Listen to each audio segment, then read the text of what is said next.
As navies of the world progressed in developing new designs, especially those capital ships, and new warships are produced, an equal number of designs never saw the slip away.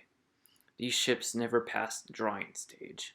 The Soviet Union has had its fair share of uncompleted or cancelled ship programs, namely battleship designs that can only be described as ambitious.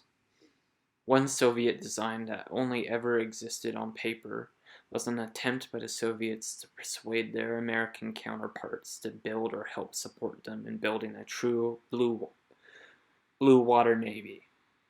The Soviet Union had plans to build battleships that would rival other nations' fleets. They had initiated a large naval shipbuilding program that would speed up the process in transforming the Soviet Navy into a power on par with navies such as the Japanese Navy. Two fronts in the shipbuilding program had developed: domestic-built ships and the purchasing of naval technologies from foreign powers.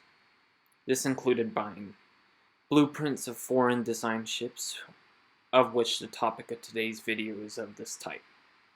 In August of 1937, under the guise of the Karp Export and Import Company, the Soviet government front created the purchased naval material, battleships and battleship material, approached Gibbs and Cox, a private naval architectural firm based out of New York and was known for its quality shipbuilding.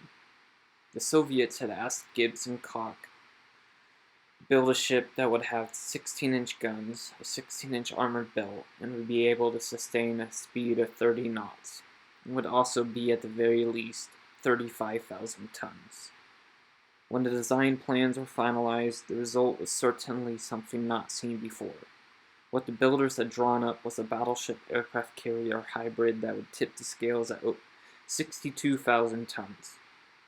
The hybrid, known as Design B, was one of three designs that Gibbs and Cox had given to the Soviets.